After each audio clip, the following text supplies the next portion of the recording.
I bought another boat. This time, I'm not going to sit here and talk for 5 minutes about it. We're just going to get right into it. 1986 Bayfield 29C, it's the cutter rig. It's going to be kind of a short tour because it's tarped up. It's currently winter, essentially, in Fond du Lac, Wisconsin, which means there's already snow and ice everywhere, which essentially means, let me turn you around here, which means, yeah, there's already snow on the deck, which is showing me all the little spots that water might get in. It's not terrible. It's all trivial spots. It's fine. Structure's great. And also the people that sold it to me are still like around. They talked to me. They didn't really rush me off and all of a sudden lose my number. Like it's at their yacht club. I know their first and last names. I've got their phone numbers. The guy agreed to help me check a few things and redo something with 4200. Irrelevant. You'll see it eventually. But yeah, this is the next boat. Full keel. I'll get a shot on the outside. But let's do a quick little once around so you can see what the summer will bring. So starting at the companionway, looking forward, you have a quarter berth back here. All the sails are tucked inside of that right now. Very spacious. Little sliding glass storage there. I believe this is our fridge of sorts. Yeah, it's insulated. Little spot. Storage under there. Sink. Kind of a galley. Decent amount. Little alcohol stoves under there. Works. That's awesome. Another quarter berth on the starboard side.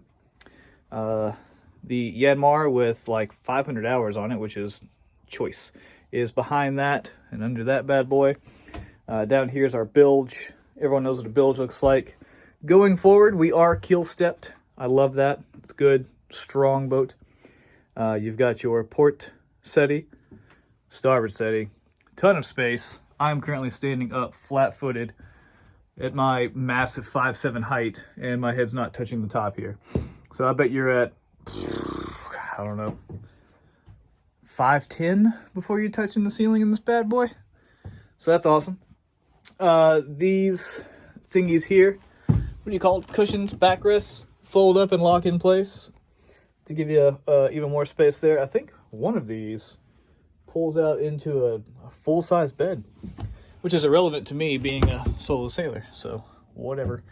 Storage, that's the old name of the boat, the Berdina Sioux. They never actually put the sticker on it, so I can discard that in the renaming ceremony. But here's the cool thing. The head is kind of the entire front of the boat, right? Oh, you can't see. Let me get a light on. So you can't see because it's tarped up, so the hatches and the port lights are covered right there. So the whole V-berth is really just the head. And it is quite spacious. Wet head, so I reckon if I really wanted to shower in here, I could. And it would all just pour down into that little bilge there. I don't think... Yeah, they don't have the hose on it for it. That's fine. I'm not going to shower in here. A bit too much woodwork for me to be throwing water around in here. But very sizable, spacious, whatever. These cushions go to God knows what. And then here, the continuation of the V. There's these cool little locks, keep the door from flying open. That's your chain, or anchor locker, and more storage in here if you wanted to hang some things. Storage in that. All kinds of places for me to put food, water, just equipment in general. Oh, another neat thing. So this guy right here, you just lift these bad boys up to create some separation if you wanted to kind of partition off. There's one on that side as well. I don't intend on using those because it's going to be just me, maybe occasionally one other person, but if I'm sleeping on the boat, the open space is important to me, so I love that. But yeah, a lot of grab points, a whole lot of places for me to hang on as she's healing or rocking at giving it a good test, rocking at anchor. Not to mention being able just to grab onto this if you want. So it's overall, a very good boat. I'm happy with my acquisition, and I can't wait for it to warm up in April for me to take her out. Oh, I guess I'll go ahead and give you a view of the cockpit. Again, there's a tarp, so you can't really see too much, but it is wheel steered. There's your engine control back there. Engine's under there. Shallow locker, deeper locker. Yeah, that's pretty much all you can really see from this point. Do need to adjust the tarps. They are letting a little bit more water in than I like. Here's your instrument panel. Nothing real fancy about that.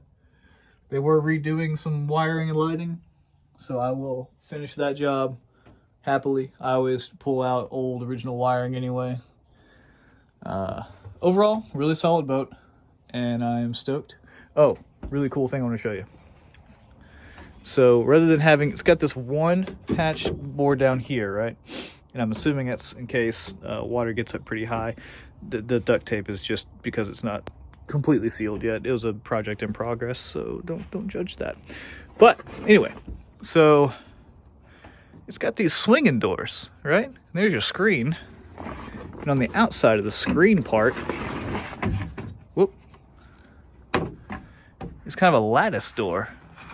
So it's not actually ever completely closed, which is kind of weird, but not a big deal.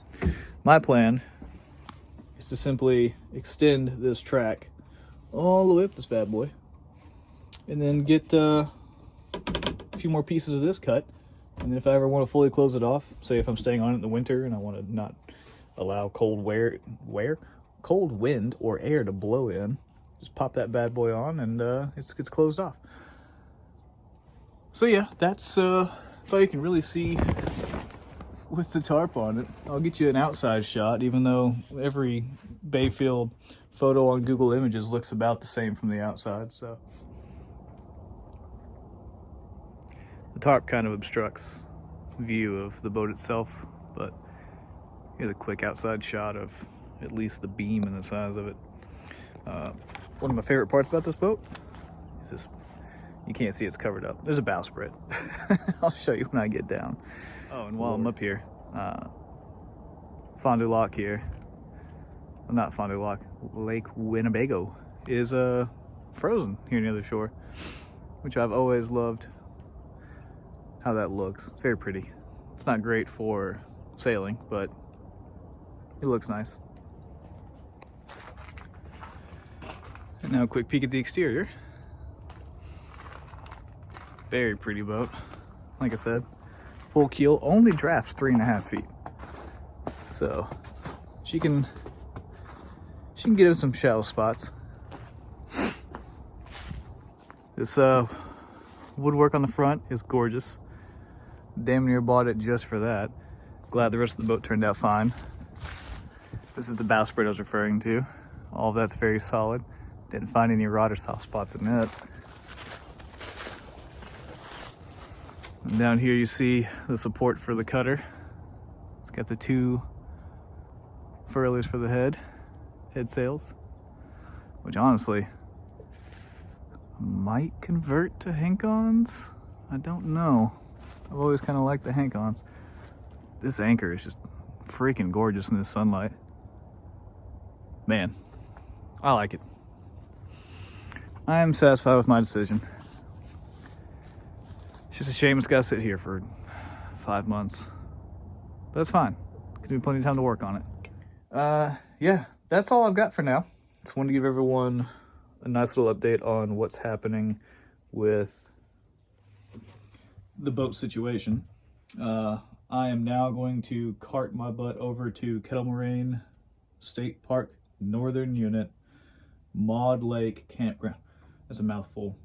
To try out my new winter tent setup that I got. It's got the wood stove, a little half tent, keep you off the ground. I've got some cold weather gear, sleeping pad that's well insulated, so on and so forth. Might do little reviews of all of that, I don't know yet. Either way, just wanted to give the quick tour of said boat. We'll do some more in-depth talk about it in the future, but right now she's wrapped up like a popsicle. So thank you for watching this and sticking around if you have. I know that the uploads are very infrequent. The damage to the boat caused a bit of a mental pause, I guess to say. And I just wasn't really motivated to do much beyond that after having to deal with it. So yeah, but this will be a good change of pace. I think I made out okay. I got lucky with how things went. But anyway, irrelevant. Thank you so much. See you in the next one. Love you guys. Bye.